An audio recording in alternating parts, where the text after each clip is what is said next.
ರಾಯಚೂರು ಜಿಲ್ಲೆಯಾದ್ಯಂತ ವ್ಯಾಪಕವಾದ ಮಳೆಯಾಗಿದೆ. ಓರ್ವ ಬ್ಯಾಂಕ್ ಉದ್ಯೋಗಿ ಈ ಮಳೆ ನೀರಿನಲ್ಲಿ ಕೊಚ್ಚಿಕೊಂಡು ಹೋಗಿದ್ದಾರೆ.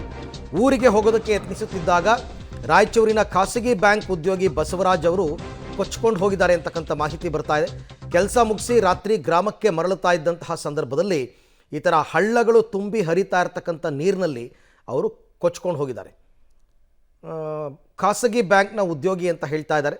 ಊರಿಗೆ ಹೋಗೋದಕ್ಕೆ ಪ್ರಯತ್ನ ಪಡ್ತಾ ಇದ್ದರಂತೆ ಆ ಮಳೆ ನೀರಿನಲ್ಲೇ. ಆ ಸಂದರ್ಭದಲ್ಲಿ ಅವರು ಆ ಹಳ್ಳದ ನೀರು ತುಂಬಿ ಹರಿಯುವಂತಹ ಸಂದರ್ಭದಲ್ಲಿ ಕೊಚ್ಕೊಂಡು ಹೋಗಿದ್ದಾರೆ ಬಸವರಾಜ್ ಅಂತಕ್ಕಂಥ ವ್ಯಕ್ತಿ. ನೀವು ಫೋಟೋದಲ್ಲಿ ಗಮನಿಸ್ತಾ ಇದ್ದೀರಾ. ಬಟ್ ಅದಿನ್ನೂ ಕೂಡ ಪತ್ತೆಯಾಗಿಲ್ಲ. ಅವರು ಇನ್ನೂ ಕೂಡ ಸಿಕ್ಕಿಲ್ಲ. ಹುಡುಕಾಟ ನಡೀತಾ ಇದೆ. ಮತ್ತೆ ಬೆಳಗ್ಗೆಯಿಂದ ಶುರುವಾಗುತ್ತೆ. ಮಳೆಯ ಅಬ್ಬರ ರಾಯಚೂರಿನಲ್ಲಿ ಈಗ ಮುಂದುವರಿತಾ ಇದೆ. ಹಾಗಾಗಿ ಜಾಗೀರ ವೆಂಕಟಾಪುರಿನ ಬಸವರಾಜ್ ಅಂತಕ್ಕಂಥವ್ರು ಮೃತಪಟ್ಟಿದ್ದಾರೆ ಅಂತ ಇನ್ನೂ ಕನ್ಫರ್ಮ್ ಆಗಿಲ್ಲ. ಬಟ್ ಅವರು ಕೊಚ್ಕೊಂಡು ಹೋಗಿದ್ದಾರೆ, ನೀರು ಪಾಲಾಗಿದ್ದಾರೆ ಅಂತ. ಯಾಕೆಂದರೆ ನಮಗೆ ಬಾಡಿ ಸಿಗೋ ತನಕನೂ ಕೂಡ ಅವರು ಮೃತಪಟ್ಟಿದ್ದಾರೆ ಅಂತ ಹೇಳಕ್ಕೆ ಬರಲ್ಲ.